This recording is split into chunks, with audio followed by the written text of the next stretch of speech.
अथ श्री अनन्तपद्मनाभमङ्गलस्तोत्रम्।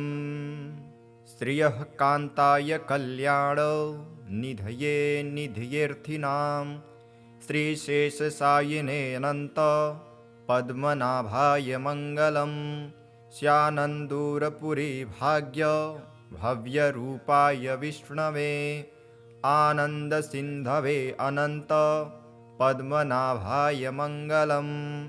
हेमकूटविमानान्तः भ्राजमानाय हारिणे हरे लक्ष्मीसमेताय पद्मनाभाय मङ्गलम्। श्रीवैकुण्ठविरक्ताय शङ्खतीर्थाम्बुधेः तटे रमया रममाणाय पद्मनाभाय मङ्गलम्। अशेषचिदचिद्वस्तु शेषिणे शेषशायिने अशेषदायिने अनन्त पद्मनाभाय मङ्गलम्। यत्पदं परमं सेव्यं सदा पश्यन्ति सूरयः सेनापतिमुखास्तस्मै पद्मनाभाय मङ्गलम्। चतुर्मुखेश्वरमुखे पुत्रपौत्रादिशालिने समस्तपरिवाराय पद्मनाभाय मङ्गलम्। दिवाकर्यतीशान योगिहत्पद्मभावने परस्मै ब्रह्मणे अनन्त पद्मनाभाय मङ्गलम्। पराकुंसप्रबन्धोक्ति प्रथिताय परात्मने पूर्णाय महते अनन्त पद्मनाभाय मङ्गलम्। वञ्चिभूपशिरोरत्न रश्मिनीराजिताङ्घ्रये वञ्चिताखिलदायास्तु पद्मनाभाय मङ्गलम्। सर्वावयवसौन्दर्य सौवर्णसुषमायुषे सदा सम्मोहनायास्तु पद्मनाभाय मङ्गलम्। योगेश्वराय कृष्णाय नरसिंहाय योगिने योगमुद्राभिरामाय पद्मनाभाय मङ्गलम्। अनन्तपुरनाथाय निरन्तरदयामुचे अनन्तपद्मनाभाय नित्यश्रीः नित्यमङ्गलम्। इति श्री अनन्तपद्मनाभमङ्गलस्तोत्रम्। अथ श्री गरुडकवचम्। श्रीगणेशाय नमः। अस्य श्री गरुडकवचस्तोत्रमन्त्रस्य नारदऋषिः वैनतेयो देवता अनुष्टुप्छन्दः। मम श्रीवैनतेयप्रीत्यर्थे जपे विनियोगः। शिरो मे गरुडः पातु ललाटं विनतासुतः नेत्रे तु सर्पः पातु कर्णौ पातु सुरार्चितः नासिकां पातु सर्पारिः वदनं विष्णुवाहनः सूर्यसूतानुजः कण्ठं भुजौ पातु महाबलः हस्तौ खगेश्वरः पातु कराग्रे तरुणाकृतिः नखान्नखायुधः पातु कच्छो मुक्तिफलप्रदः स्तनौ मे विहगः पातु हृदयं पातु सर्पः नाभिं पातु महातेजः कटिं पातु सुधाहरः उरु पातु महावीरः जानुनी चण्डविक्रमः जङ्घे दण्डायुधः पातु गुल्फो विष्णुरथः सदा सुपर्णः पातु मे पादौ तार्क्ष्यपादाङ्गुली तथा रोमकूपानि मे वीरो त्वचं पातु भयापहा। इत्येवं कवचं दिव्यं पापघ्नं सर्वकामदं यः पठेत् प्रातरुत्थाय विषदोषं प्रणश्यति। त्रिसन्ध्यं यः पठेत् नित्यं बन्धनात् मुच्यते नरः। द्वादशाहं पठेद्यस्तु मुच्यते शत्रुबन्धनात्। एकवारं पठेद्यस्तु मुच्यते सर्वकिल्बिषैः। वज्रपञ्जरनामेदं कवचं बन्धमोचनम्। इति श्री नारद गरुड़ संवादे श्री गरुड़ कवचम्। अथ श्री विष्णु स्तुतिः। नमस्ते देवदेवेश नमस्ते भक्तवत्सल नमस्ते करुणाराशे नमस्ते नन्दविक्रम। गोविन्दाय सुरेशाय अच्युताय व्ययाय च कृष्णाय वासुदेवाय सर्वाध्यक्षाय साक्षिणे लोकस्थाय हृदिस्थाय अक्षरायात्मने नमः। अनन्ताय दिविजाय आद्यायाखिलरूपिणे यज्ञाय यज्ञपतये माधवाय मुरारये जलस्थाय स्थलस्थाय सर्वगाय मलात्मने सच्चिद्रूपाय सौम्याय नमः। सर्वार्घनाशिने नमः। कालाय कलये कामितार्थप्रदाय च नमो दान्ताय शान्ताय विष्णवे जिष्णवे नमः। विश्वेशाय विशालाय वेधसे विश्ववासिने सुराध्यक्षाय सिद्धाय श्रीधराय नमो नमः। ऋषिकेशाय धर्याय नमस्ते मोक्षदायिने पुरुषोत्तमाय पुण्याय पद्मनाभाय भास्वते आग्रेसराय तुलाय आग्रेसरायात्मने नमः। जनार्दनाय जैत्राय जितामित्राय जीविने वेदवेद्याय विश्वाय नारसिंहाय ते नमः। ज्ञानाय ज्ञानरूपाय ज्ञानदायाखिलात्मने धुरन्धराय धुर्याय धराधाराय ते नमः। नारायणाय सर्वाय राक्षसानिकवैरिणे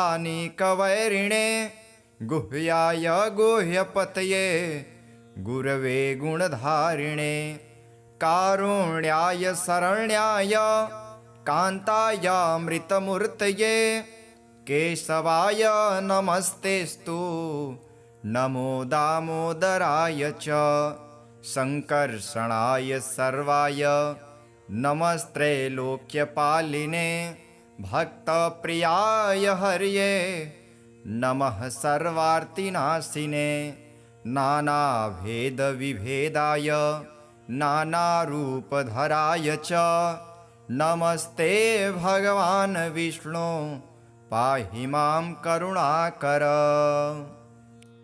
अथ श्री अनन्तपद्मनाभमङ्गलस्तोत्रम्।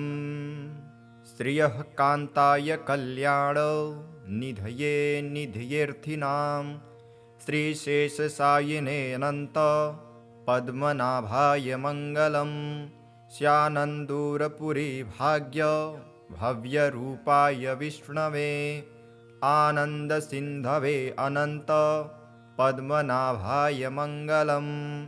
हेमकूटविमानान्तः भ्राजमानाय हारिणे हरे लक्ष्मीसमेताय पद्मनाभाय मङ्गलम्। श्रीवैकुण्ठविरक्ताय शङ्खतीर्थाम्बुधेः तटे रमया रममाणाय पद्मनाभाय मङ्गलम्।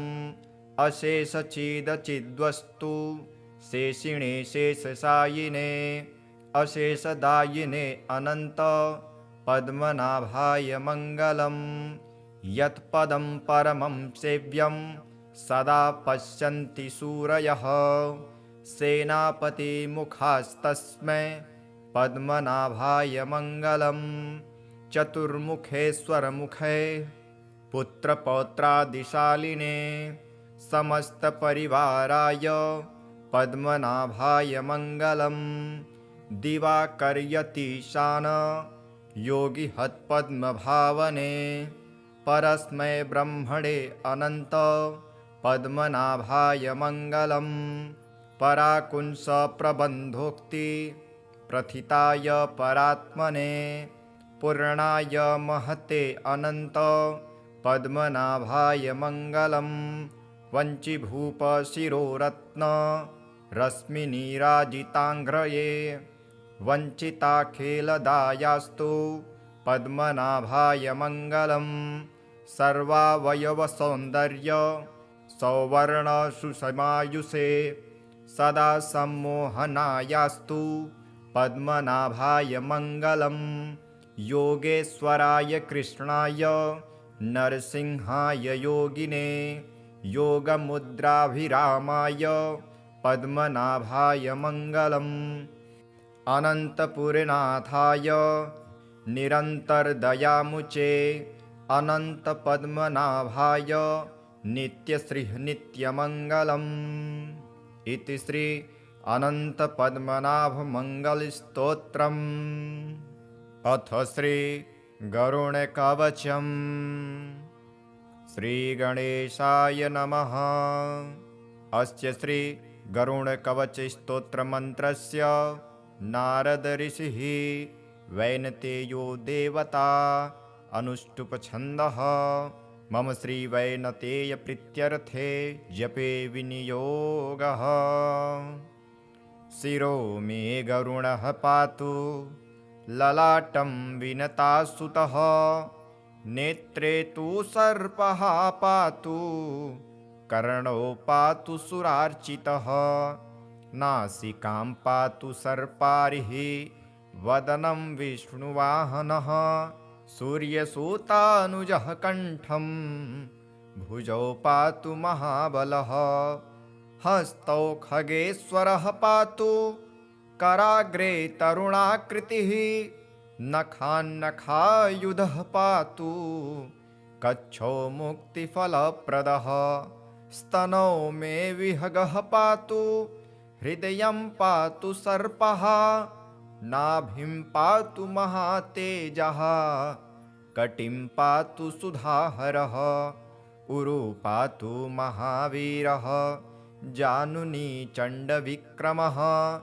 जङ्घे दण्डायुधः पातु गुल्फो विष्णुरथः सदा सुपर्णः पातु मे पादौ तार्क्ष्यपादाङ्गुली तथा रोमकूपानि मे वीरो त्वचं पातु भयापहा इत्येवं कवचं दिव्यं पापघ्नं सर्वकामदं यः पठेत् प्रातरुत्थाय विषदोषं प्रणश्यति त्रिसन्ध्यं यः पठेत् नित्यं बन्धनात् मुच्यते नरः द्वादशाहं पठेद्यस्तु मुच्यते शत्रुबन्धनात् एकवारं पठेद्यस्तु मुच्यते सर्वकिल्बिषैः वज्रपञ्जरनामेदं कवचं बन्धमोचनम्।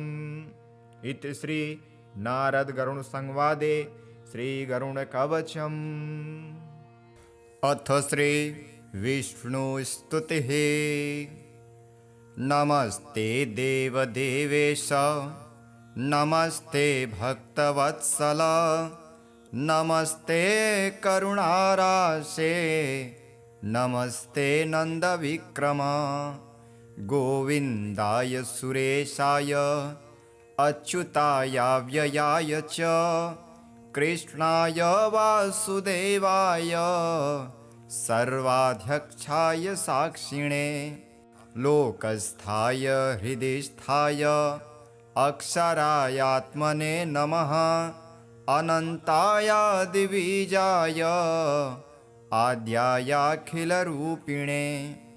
यज्ञाय यज्ञपतये माधवाय मुरारये जलस्थाय स्थलस्थाय सर्वगाय मलात्मने सच्चिद्रूपाय सौम्याय नमः सर्वार्घनाशिने नमः कालाय कलये कामितार्थप्रदाय च नमो दान्ताय शान्ताय विष्णवे जिष्णवे नमः विश्वेशाय विशालाय वेधसे विश्ववासिने सुराध्यक्षाय सिद्धाय श्रीधराय नमो नमः ऋषिकेशाय धैर्याय नमस्ते मोक्षदायिने पुरुषोत्तमाय पुण्याय पद्मनाभाय भास्वते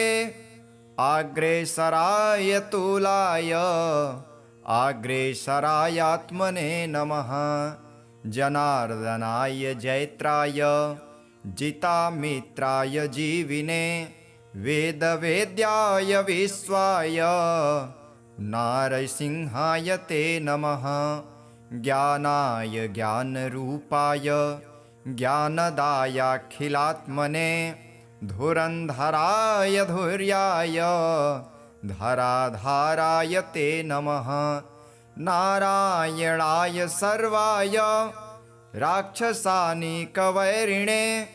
गुह्याय गुह्यपतये गुरवे गुणधारिणे कारुण्याय शरण्याय कान्तायामृतमूर्तये केशवाय नमस्तेस्तु नमो दामोदराय च संकर्षणाय सर्वाय नमस्त्रैलोक्यपालिने भक्तप्रियाय हर्ये नमः सर्वार्तिनाशिने नानाभेदविभेदाय नानारूपधराय च नमस्ते भगवान् विष्णु पाहि मां करुणाकर।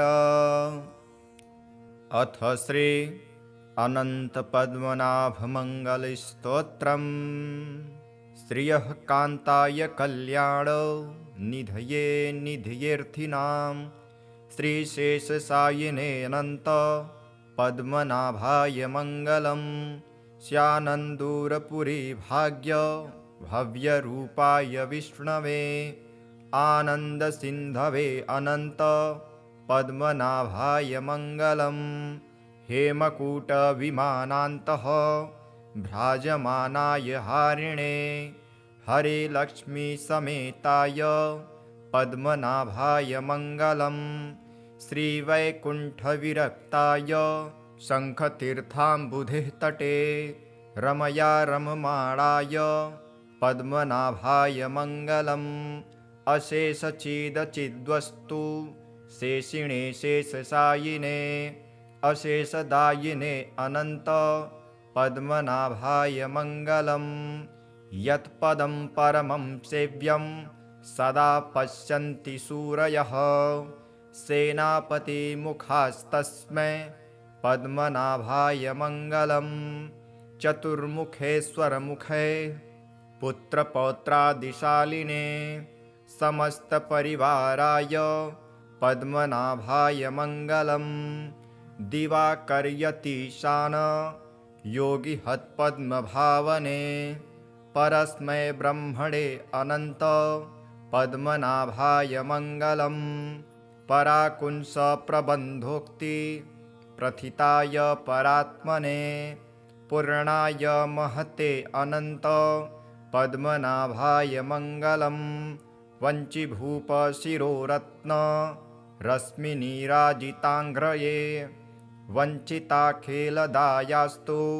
पद्मनाभाय मङ्गलम् सर्वावयवसौन्दर्य सौवर्णसुषमायुषे सदा सम्मोहनायास्तु पद्मनाभाय मङ्गलम् योगेश्वराय कृष्णाय नरसिंहाय योगिने योगमुद्राभिरामाय पद्मनाभाय मङ्गलम् अनन्तपुरनाथाय निरन्तरदयामुचे अनन्तपद्मनाभाय नित्यश्रीः नित्यमङ्गलम् इति श्री अनन्तपद्मनाभमङ्गलस्तोत्रम्। अथ श्रीगरुडकवचम्। श्रीगणेशाय नमः। अस्य श्रीगरुडकवचस्तोत्रमन्त्रस्य नारद ऋषिः वैनतेयो देवता अनुष्टुप् छन्दः। मम श्रीवैनतेयप्रीत्यर्थे जपे विनियोगः। शिरो मे गरुडः पातु ललाटं विनतासुतः। नेत्रे तु सर्पः पातु कर्णौ पातु सुरार्चितः। नासिकां पातु सर्पारिः वदनं विष्णुवाहनः। सूर्यसूतानुजः कण्ठं भुजौ पातु महाबलः। हस्तौ खगेश्वरः पातु कराग्रे तरुणाकृतिः। नखान्नखायुधः पातु कच्छो मुक्तिफलप्रदः। स्तनौ मे विहगः पातु हृदयं पातु सर्पः। नाभिं पातु महातेजः कटिं पातु सुधाहरः। उरु पातु महावीरः जानुनी चण्डविक्रमः। जङ्घे दण्डायुधः पातु गुल्फो विष्णुरथः सदा। सुपर्णः पातु मे पादौ तार्क्ष्यपादाङ्गुली तथा। रोमकूपानि मे वीरो त्वचं पातु भयापहा। इत्येवं कवचं दिव्यं पापघ्नं सर्वकामदं। यः पठेत् प्रातरुत्थाय विषदोषं प्रणश्यति। त्रिसन्ध्यं यः पठेत् नित्यं बन्धनात् मुच्यते नरः। द्वादशाहं पठेद्यस्तु मुच्यते शत्रुबन्धनात्। एकवारं पठेद्यस्तु मुच्यते सर्वकिल्बिषैः। वज्रपञ्जरनामेदं कवचं बन्धमोचनम्। इति श्री नारद गरुड संवादे श्रीगरुडकवचम्। अथ श्री विष्णुस्तुतिः। नमस्ते देवदेवेश नमस्ते भक्तवत्सल। नमस्ते करुणाराशे नमस्ते नन्दविक्रम। गोविन्दाय सुरेशाय अच्युताय व्ययाय च कृष्णाय वासुदेवाय सर्वाध्यक्षाय साक्षिणे। लोकस्थाय हृदिस्थाय अक्षरायात्मने नमः। अनन्ताय दिविजाय आद्यायाखिलरूपिणे। यज्ञाय यज्ञपतये माधवाय मुरारये। जलस्थाय स्थलस्थाय सर्वगाय मलात्मने। सच्चिद्रूपाय सौम्याय नमः सर्वार्घनाशिने। नमः कालाय कलये कामितार्थप्रदाय च। नमो दान्ताय शान्ताय विष्णवे जिष्णवे नमः। विश्वेशाय विशालाय वेधसे विश्ववासिने। सुराध्यक्षाय सिद्धाय श्रीधराय नमो नमः। ऋषिकेशाय धैर्याय नमस्ते मोक्षदायिने। पुरुषोत्तमाय पुण्याय पद्मनाभाय भास्वते। आग्रेसराय तुलाय आग्रेसरायात्मने नमः। जनार्दनाय जैत्राय जितामित्राय जीविने। वेदवेद्याय विश्वाय नारसिंहाय ते नमः। ज्ञानाय ज्ञानरूपाय ज्ञानदायाखिलात्मने। धुरन्धराय धुर्याय धराधाराय ते नमः। नारायणाय सर्वाय राक्षसानिकवैरिणे गुह्याय गुह्यपतये गुरवे गुणधारिणे कारुण्याय शरण्याय कान्ताय मृतमूर्तये केशवाय नमस्तेस्तु नमो दामोदराय च संकर्षणाय सर्वाय नमस्त्रैलोक्यपालिने भक्तप्रियाय हर्ये नमः सर्वार्तिनाशिने नानाभेदविभेदाय नानारूपधराय च नमस्ते भगवान् विष्णु पाहि मां करुणाकर। अथ श्री अनन्तपद्मनाभमङ्गलस्तोत्रम्। श्रियः कान्ताय कल्याण निधये निधयेऽर्थिनां श्रीशेषसायिने अनन्त पद्मनाभाय मङ्गलम्। स्यानन्दूरपुरी भाग्य भव्यरूपाय विष्णवे आनन्दसिन्धवे अनन्त पद्मनाभाय मङ्गलम्। हेमकूटविमानान्तः भ्राजमानाय हारिणे हरे लक्ष्मीसमेताय पद्मनाभाय मङ्गलम्। श्रीवैकुण्ठविरक्ताय शङ्खतीर्थाम्बुधेः तटे रमया रममाणाय पद्मनाभाय मङ्गलम्। अशेषचिदचिद्वस्तु शेषिणे शेषशायिने अशेषदायिने अनन्त पद्मनाभाय मङ्गलम्। यत्पदं परमं सेव्यं सदा पश्यन्ति सूरयः सेनापतिमुखास्तस्मै पद्मनाभाय मङ्गलम्। चतुर्मुखेश्वरमुखे पुत्रपौत्रादिशालिने समस्तपरिवाराय पद्मनाभाय मङ्गलम्। दिवाकर्यतीशान योगिहत्पद्मभावने परस्मै ब्रह्मणे अनन्त पद्मनाभाय मङ्गलम्।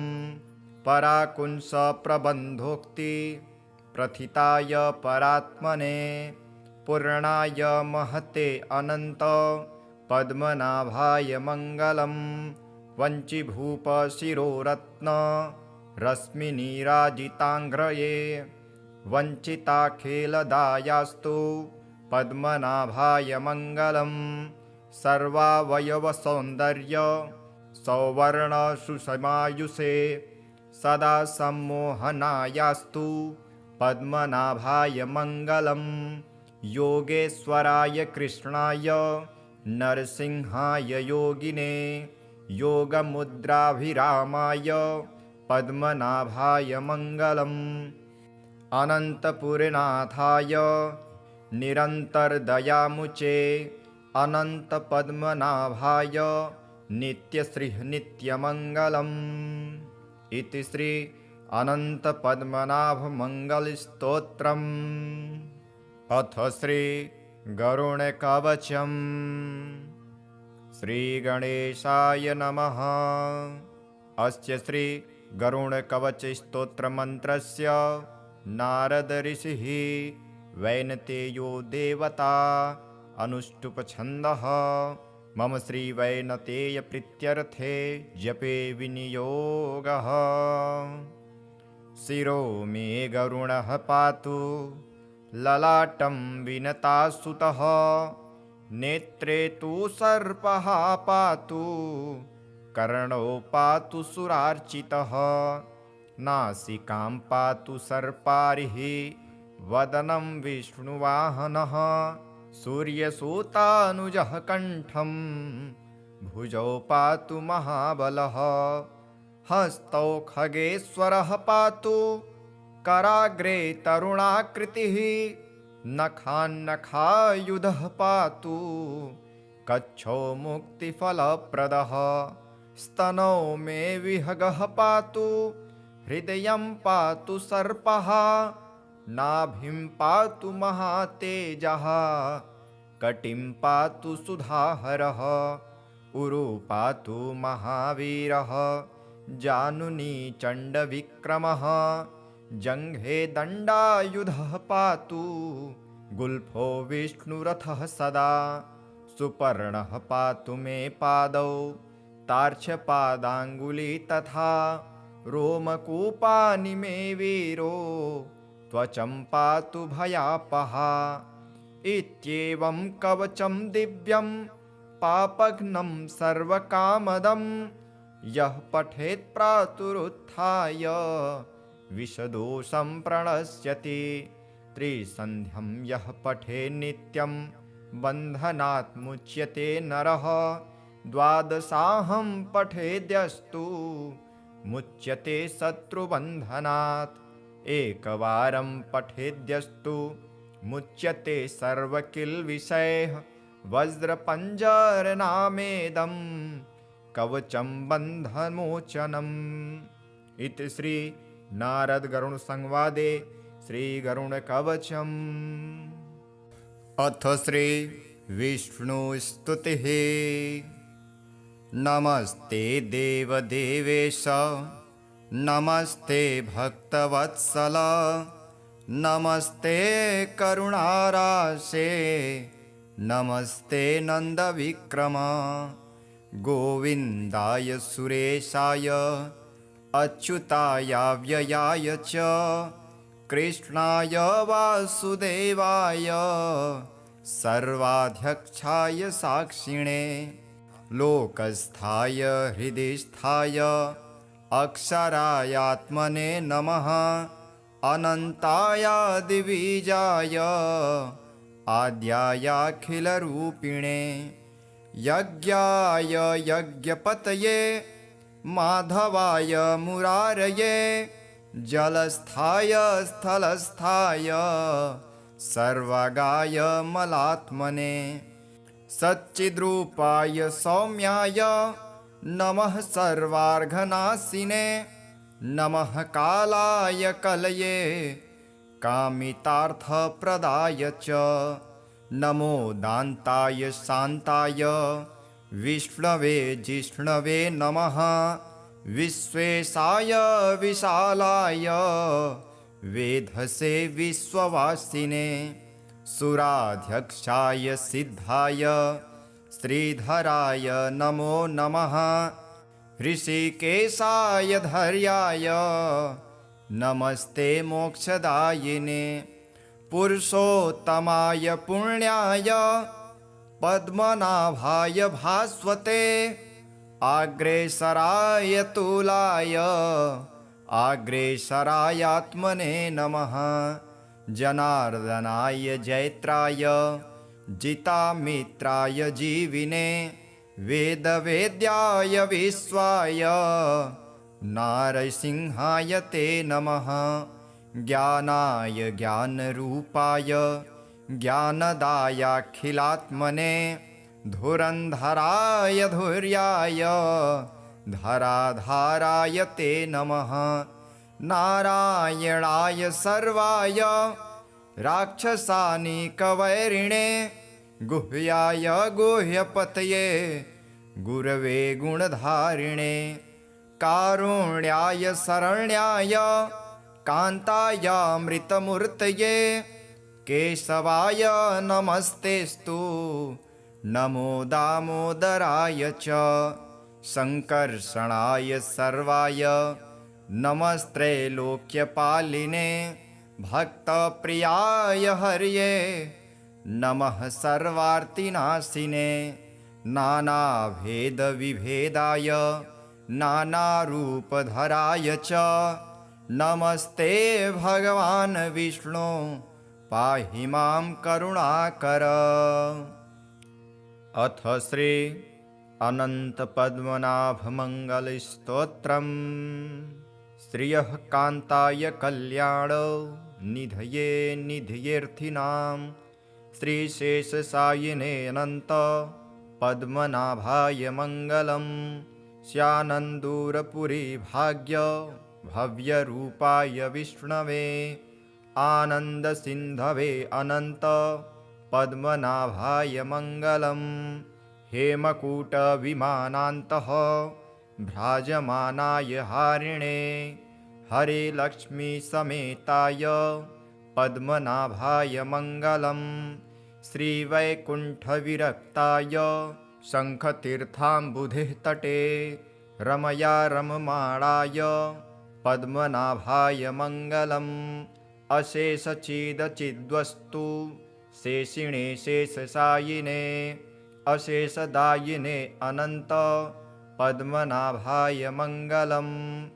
यत्पदं परमं सेव्यं सदा पश्यन्ति सूरयः सेनापतिमुखास्तस्मै पद्मनाभाय मङ्गलम् चतुर्मुखेश्वरमुखे पुत्रपौत्रादिशालिने समस्तपरिवाराय पद्मनाभाय मङ्गलम् दिवाकर्यतीशान योगिहत्पद्मभावने परस्मै ब्रह्मणे अनन्त पद्मनाभाय मङ्गलम् पराकुंसप्रबन्धोक्ति प्रथिताय परात्मने पूर्णाय महते अनन्त पद्मनाभाय मङ्गलम् वञ्चिभूपशिरोरत्न रश्मिनीराजिताङ्घ्रये वञ्चिताखिलदायास्तु पद्मनाभाय मङ्गलम् सर्वावयवसौन्दर्य सौवर्णसुषमायुषे सदा सम्मोहनायास्तु पद्मनाभाय मङ्गलम् योगेश्वराय कृष्णाय नरसिंहाय योगिने योगमुद्राभिरामाय पद्मनाभाय मङ्गलम् अनन्तपुरनाथाय निरन्तरदयामुचे अनन्तपद्मनाभाय नित्यश्रीः नित्यमङ्गलम् इति श्री अनन्तपद्मनाभमङ्गलस्तोत्रम्। अथ श्री गरुडकवचम्। श्रीगणेशाय नमः। अस्य श्री गरुडकवचस्तोत्रमन्त्रस्य नारद ऋषिः वैनतेयो देवता अनुष्टुप् मम श्रीवैनतेयप्रीत्यर्थे जपे विनियोगः। शिरो मे गरुडः पातु ललाटं विनतासुतः नेत्रे तु सर्पः पातु कर्णौ पातु सुरार्चितः नासिकां पातु सर्पारिः वदनं विष्णुवाहनः सूर्यसूतानुजः कण्ठं भुजौ पातु महाबलः हस्तौ खगेश्वरः पातु कराग्रे तरुणाकृतिः नखान्नखायुधः पातु कच्छो मुक्तिफलप्रदः स्तनौ मे विहगः पातु हृदयं पातु सर्पः नाभिं पातु महातेजः कटिं पातु सुधाहरः उरु पातु महावीरः जानुनी चण्डविक्रमः जङ्घे दण्डायुधः पातु गुल्फो विष्णुरथः सदा सुपर्णः पातु मे पादौ तार्क्ष्यपादाङ्गुली तथा रोमकूपानि मे वीरो त्वचं पातु भयापहा इत्येवं कवचं दिव्यं पापघ्नं सर्वकामदं यः पठेत् प्रातरुत्थाय विषदोषं प्रणश्यति त्रिसन्ध्यं यः पठेत् नित्यं बन्धनात् मुच्यते नरः द्वादशाहं पठेद्यस्तु मुच्यते शत्रुबन्धनात् एकवारं पठेद्यस्तु मुच्यते सर्वकिल्बिषैः वज्रपञ्जरनामेदं कवचं बन्धमोचनम्। इति श्री नारद गरुड़ संवादे श्री गरुड़कवचम्। अथ श्री विष्णुस्तुतिः। नमस्ते देवदेवेश नमस्ते भक्तवत्सल नमस्ते करुणाराशे नमस्ते नन्दविक्रम गोविन्दाय सुरेशाय अच्युताय व्ययाय च कृष्णाय वासुदेवाय सर्वाध्यक्षाय साक्षिणे लोकस्थाय हृदिस्थाय अक्षरायात्मने नमः अनन्ताय दिविजाय आद्यायाखिलरूपिणे यज्ञाय यज्ञपतये माधवाय मुरारये जलस्थाय स्थलस्थाय सर्वगाय मलात्मने सच्चिद्रूपाय सौम्याय नमः सर्वार्घनाशिने नमः कालाय कलये कामितार्थप्रदाय च नमो दान्ताय शान्ताय विष्णवे जिष्णवे नमः विश्वेशाय विशालाय वेधसे विश्ववासिने सुराध्यक्षाय सिद्धाय श्रीधराय नमो नमः ऋषिकेशाय धर्याय नमस्ते मोक्षदायिने पुरुषोत्तमाय पुण्याय पद्मनाभाय भास्वते आग्रेसराय तुलाय आग्रेसरायात्मने नमः जनार्दनाय जैत्राय जितामित्राय जीविने वेदवेद्याय विश्वाय नारसिंहाय ते नमः ज्ञानाय ज्ञानरूपाय ज्ञानदायाखिलात्मने धुरन्धराय धुर्याय धराधाराय ते नमः नारायणाय सर्वाय राक्षसानिकवैरिणे गुह्याय गुह्यपतये गुरवे गुणधारिणे कारुण्याय शरण्याय कान्तायामृतमूर्तये केशवाय नमस्तेस्तु नमो दामोदराय च संकर्षणाय सर्वाय नमस्त्रैलोक्यपालिने भक्तप्रियाय हर्ये नमः सर्वार्तिनाशिने नानाभेदविभेदाय नानारूपधराय च नमस्ते भगवान् विष्णु पाहि मां करुणाकर। अथ श्री अनन्तपद्मनाभमङ्गलस्तोत्रम् श्रियः कान्ताय कल्याण निधये निधयेऽर्थिनां श्रीशेषसायिने अनन्त पद्मनाभाय मङ्गलम् स्यानन्दूरपुरी भाग्य भव्यरूपाय विष्णवे आनन्दसिन्धवे अनन्त पद्मनाभाय मङ्गलम् हेमकूटविमानान्तः भ्राजमानाय हारिणे हरे लक्ष्मीसमेताय पद्मनाभाय मङ्गलम् श्रीवैकुण्ठविरक्ताय शङ्खतीर्थाम्बुधिः तटे रमया रममाणाय पद्मनाभाय मङ्गलम् अशेषचिदचिद्वस्तु शेषिणे शेषशायिने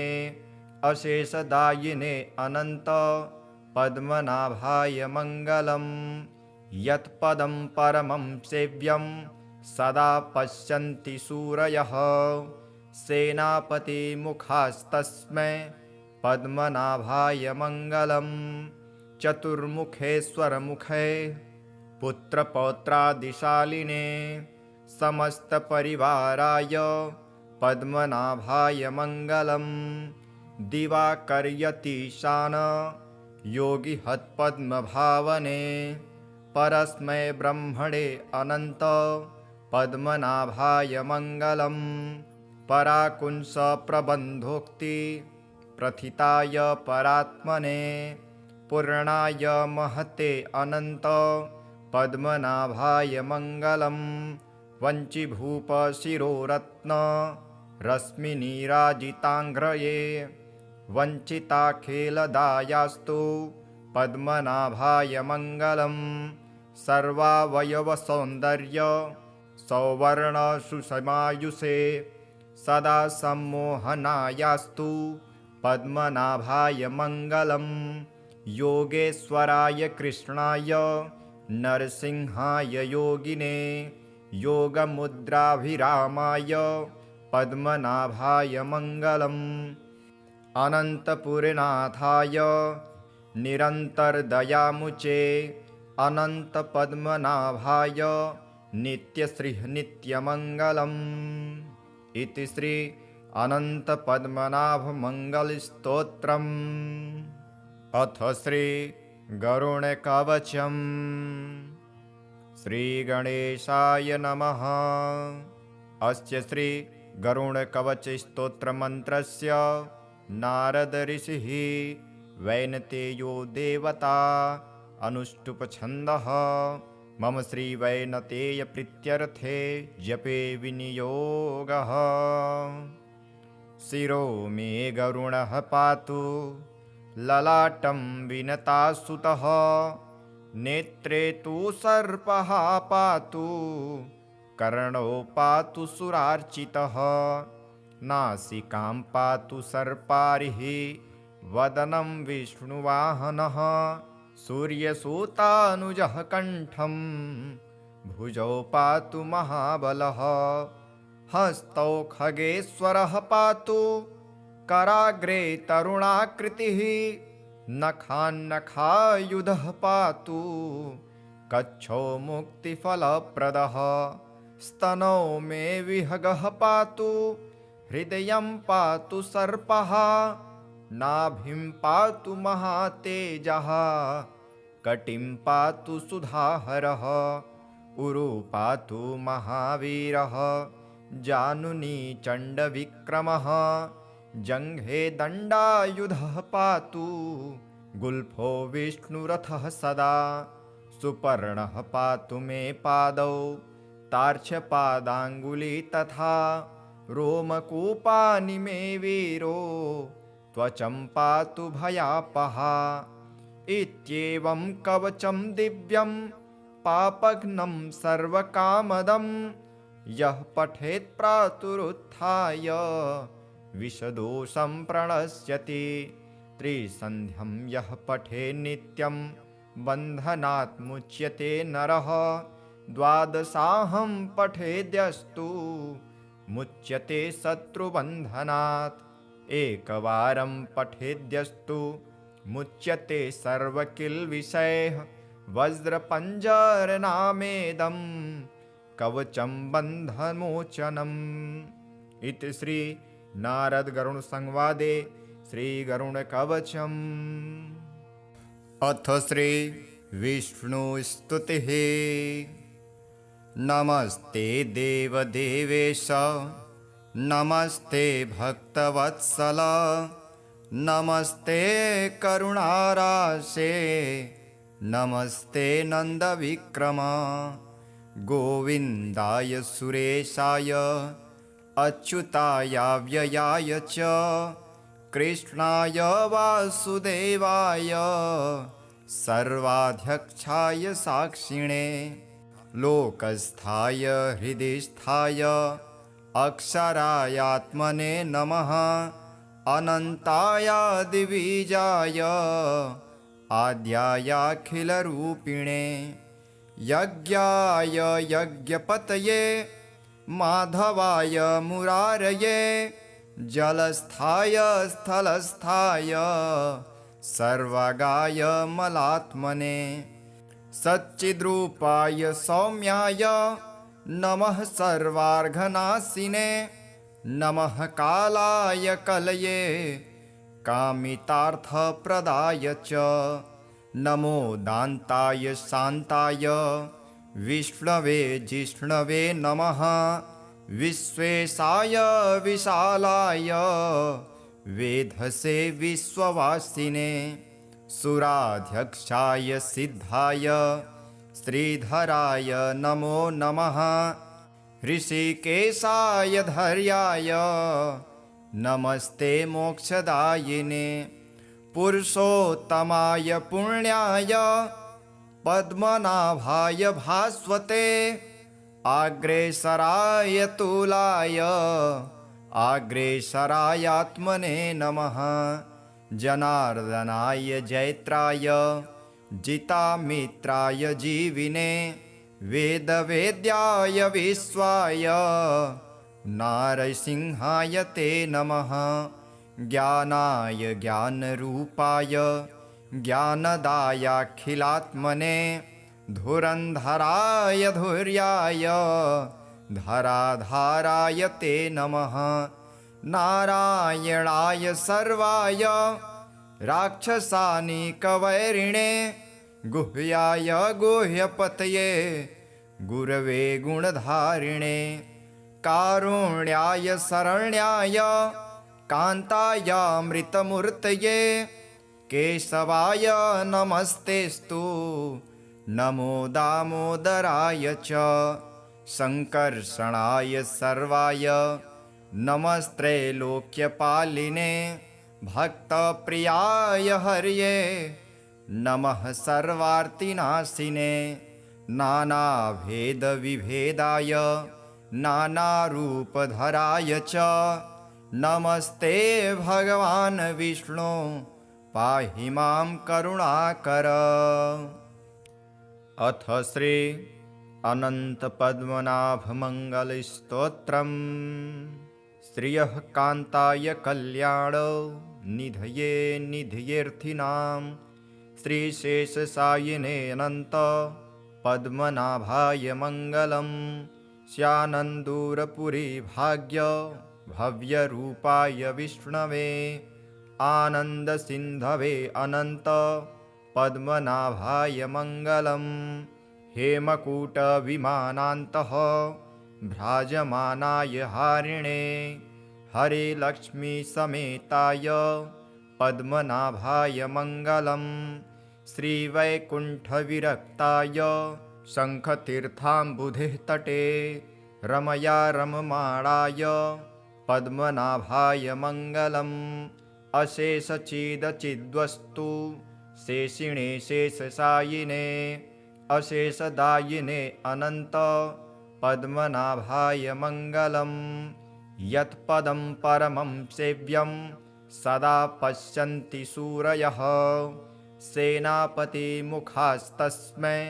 पद्मनाभाय मङ्गलं चतुर्मुखेश्वरमुखे पुत्रपौत्रादिशालिने समस्तपरिवाराय पद्मनाभाय मङ्गलं दिवाकर्यतीशान योगिहत्पद्मभावने परस्मै ब्रह्मणे अनन्त पद्मनाभाय मङ्गलं पराकुंसप्रबन्धोक्ति प्रथिताय परात्मने पूर्णाय महते अनन्त पद्मनाभाय मङ्गलं वञ्चिभूपशिरोरत्न रश्मिनीराजिताङ्घ्रये वञ्चिताखिलदायास्तु पद्मनाभाय मङ्गलं सर्वावयवसौन्दर्य सौवर्णसुषमायुषे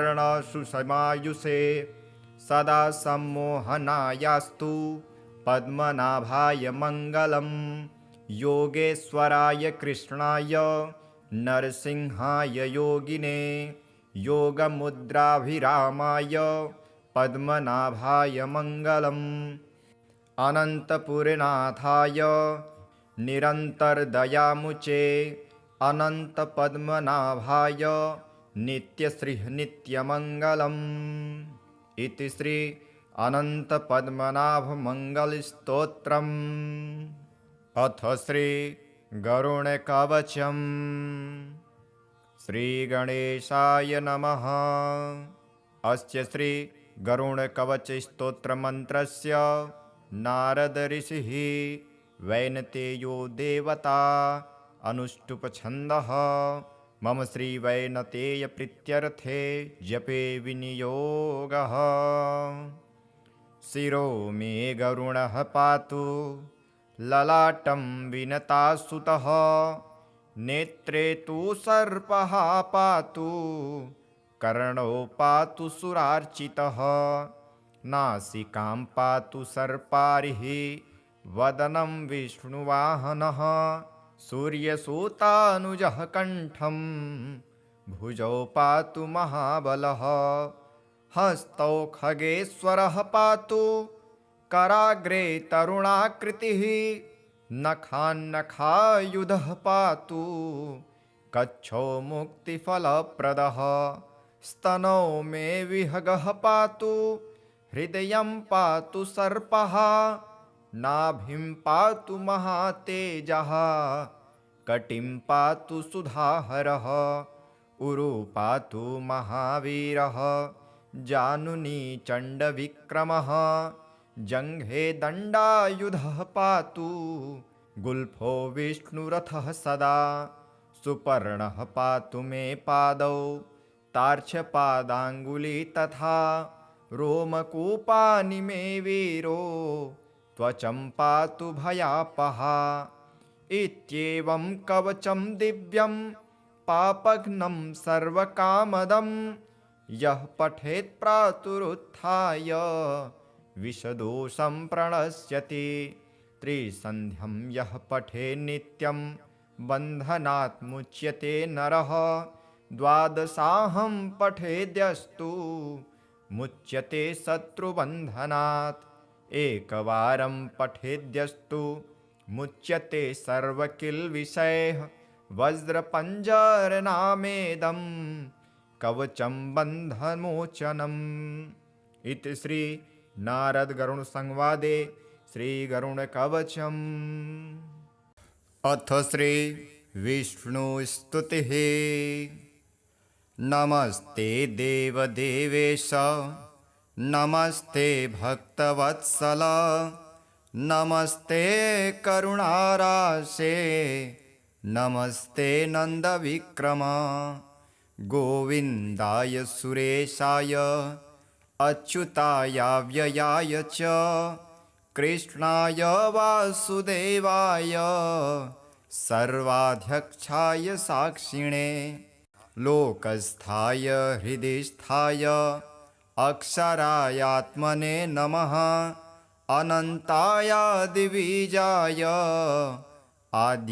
आद्यायाखिलरूपिणे यज्ञाय यज्ञपतये माधवाय मुरारये जलस्थाय स्थलस्थाय सर्वगाय मलात्मने सच्चिद्रूपाय सौम्याय नमः सर्वार्घनाशिने नमः कालाय कलये कामितार्थप्रदाय च नमो दान्ताय शान्ताय विष्णवे जिष्णवे नमः विश्वेशाय विशालाय वेधसे विश्ववासिने सुराध्यक्षाय सिद्धाय श्रीधराय नमो नमः ऋषिकेशाय धैर्याय नमस्ते मोक्षदायिने पुरुषोत्तमाय पुण्याय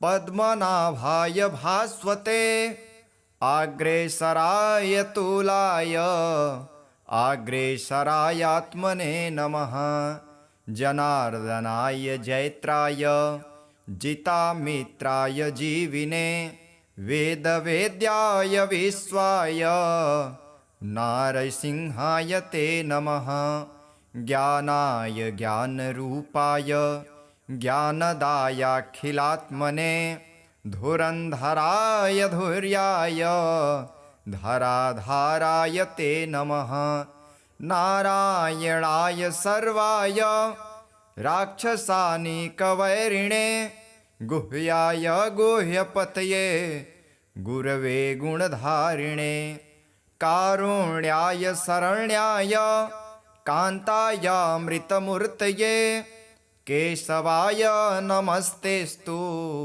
नमो दामोदराय च संकर्षणाय सर्वाय नमस्त्रैलोक्यपालिने भक्तप्रियाय हर्ये नमः सर्वार्तिनाशिने नानाभेदविभेदाय नानारूपधराय च नमस्ते भगवान् विष्णु पाहि मां करुणाकर।